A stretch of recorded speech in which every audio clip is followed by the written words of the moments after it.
I called, and after calling the phone for a few minutes, my husband, Jim, had finally picked up the phone. What is it? I'm busy at the moment. Carl was in an accident. What? An accident? He's unconscious right now.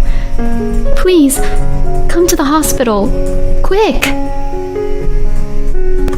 I desperately asked my husband, Jim, wanting anyone to be there for me. But my husband's reply was cold. I'm working, so that's not possible. My name is Melinda. I am 40 years old and I am a housewife. I have been married to my husband, Jim, for 13 years now. Our son, Carl, was born soon after Jim and I got married, and he's now in the 6th grade. My son has loved running around since he was a little boy, and when he was in elementary school, he joined the local baseball team for kids. From then on, he spent every day immersed in baseball, working out by practicing hitting the balls and running around. I wanted to support my son, so I drove him to the baseball team's practice and worked with other mothers to prepare drinks for everyone on the baseball team. Looking back to that time, it seems like all of my last 13 years have been dedicated to Carl.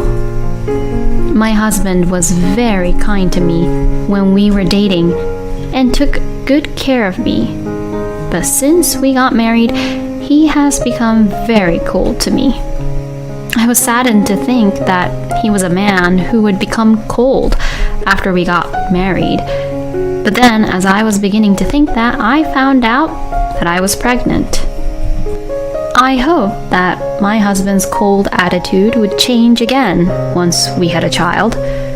However, Jim wasn't really kind to me during my pregnancy.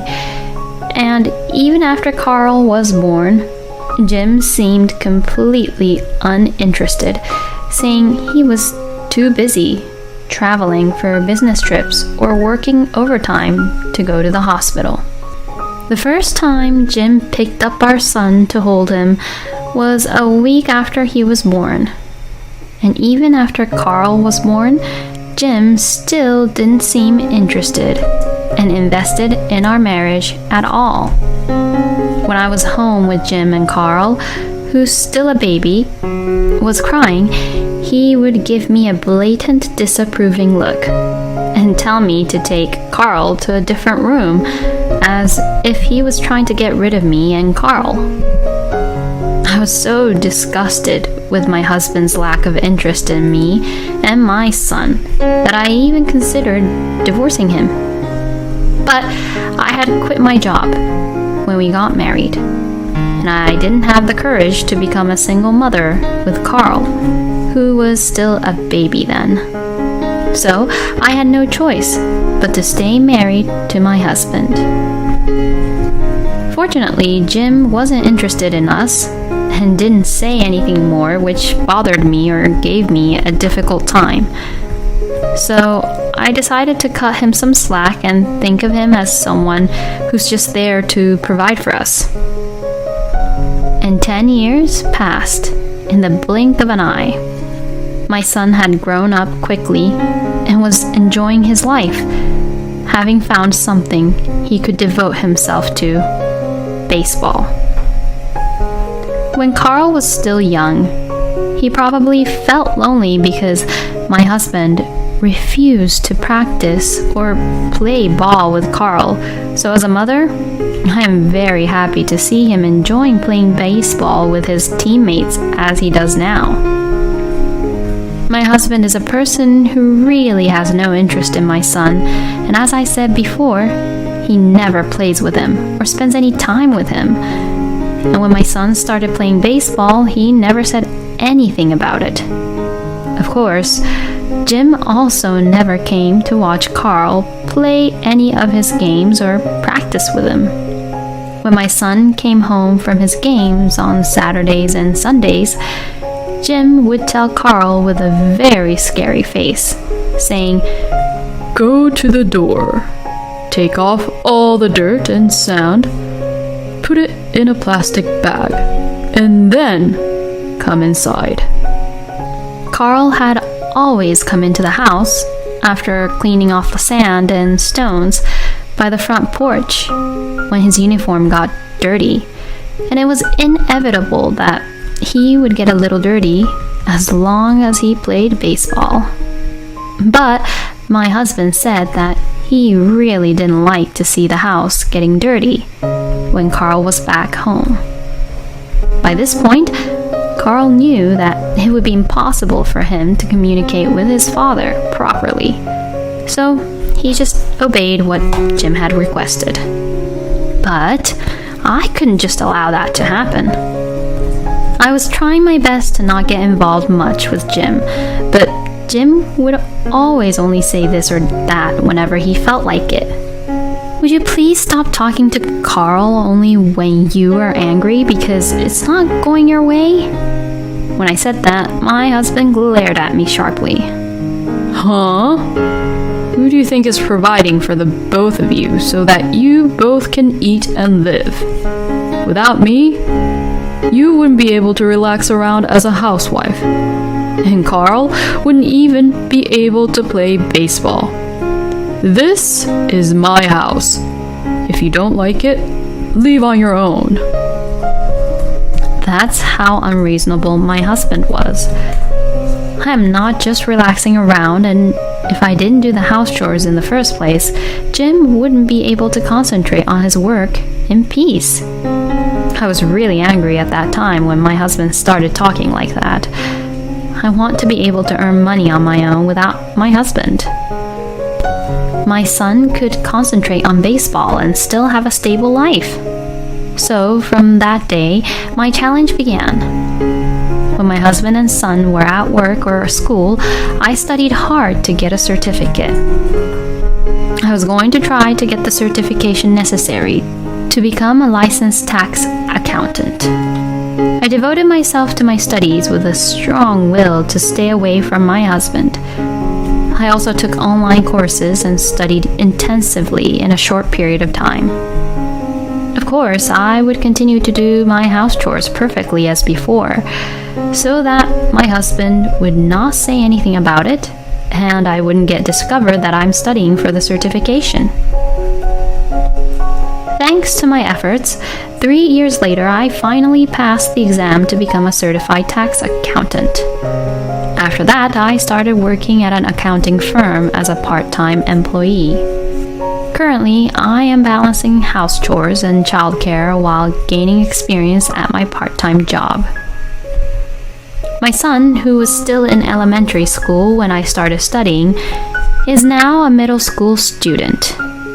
My son went on to middle school, and of course, he continued to play baseball, joining the baseball team in his middle school and practicing a lot more until late at night. Now that I didn't really need to always take care of Carl, I have extended my part-time hours a bit, gaining even more experience and preparing to become a tax accountant at any time. But, as usual, my husband still seems uninterested in us. Since that argument a few years ago, we have become a couple that rarely speaks to each other. Carl also rarely speaks to my husband, and since Jim works overtime and comes home late every day, he rarely spends any time with us. Lately, he has been working even on day offs and holidays, and even when he doesn't have to work, he doesn't want to be home, so he goes out and has a drink and comes home. But for me, I am grateful that my husband is not at home. But while we were living like this, something happened that bothered me. It happened one day when my son was out with his friends in town on the weekend. A familiar car was parked there, so Carl looked that way and saw my husband with a coffee he had taken out from a cafe. Carl really didn't expect to see his own father and was about to ignore him and get back to the conversation with his friends when a woman he didn't know came up behind my husband and began to cross her arms to his arm. My son then thought that my husband might be having an affair and told me what he saw when he came back home. I was really happy internally when I heard this story. If Jim was really having an affair, it meant that my husband was to blame, and I could divorce him and also get alimony. And at that point, I no longer had any love left for my husband. I immediately requested an investigation by a professional investigator. A few weeks later, I received the results of the investigation, and as expected, Jim was having an affair behind my back. The photos were clear evidence of my husband's affair. Now, I could divorce my husband. Carl and I could live on our own together away from Jim now. But just when I was thinking that, something unexpected happened. It was on a Saturday. My son had just gone to a baseball game with his teammates for a tournament. But when they were coming home after the tournament, my son was involved in an accident. Carl was riding his bicycle to and from the tournament since it was held close by, and as he was crossing a green light, a car ran into him and hit him. Carl then was immediately taken to the ambulance, and I was immediately notified. My mind went blank for a moment when I received the news, but I quickly picked up a cab and went to the hospital. My son was taken to the intensive care unit, and I had to wait in the waiting room. My anxiety grew and grew. My parents live in the countryside, and they're pretty far away, so I could not really call them. So I had no choice but to call my husband. No matter how much I said Jim was not interested in Carl, surely Jim would be so surprised to hear that his son had been in an accident that he would come flying to the hospital. Well, that's what I thought. I called, and after calling the phone for a few minutes, my husband, Jim, had finally picked up the phone. What is it? I'm busy at the moment. Carl was in an accident. What? An accident? He's unconscious right now. Please, come to the hospital. Quick! I desperately asked my husband Jim, wanting anyone to be there for me. But my husband's reply was cold. I'm working, so that's not possible. Excuse me? Your own son is unconscious right now, and you say that your work is much more important? Well, even if I go to the hospital now, all I would do is just wait around, right? So you should just wait for me. No way. Carl is your son, you know? He is much more important than your work, right? Work is much more important. How could Jim even say that and be that terrible? Okay, fine. I've had enough. My anger towards my husband rose up all of a sudden. Plus, Jim says it's work, but I'm not even sure if he's really working or not. He's probably meeting up with his lover, isn't he?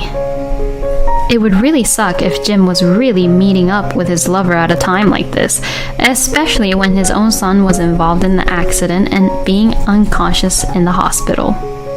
Then news came that my son woke up. It seems that he has finished his surgery without any issues.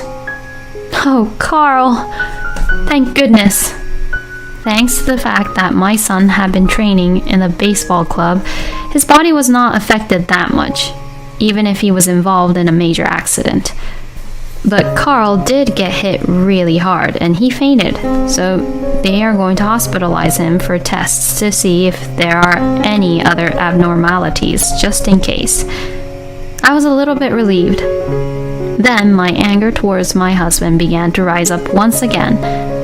I wondered if Jim really went to work. So I called my husband's office.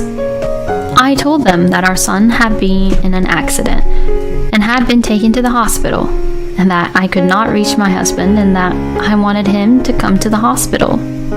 Then the employee who picked up the phone said, Well, your husband is not here today as he is taking a paid leave. Once the employee said that, I understood everything. My husband must be meeting with his lover. Excuse me, I tried to call him, but I couldn't get through to him, so could you please contact him from your side? I have to accompany our son, you know. I said it apologetically, and the employee on the other line said, Okay, I will try to call Jim right away.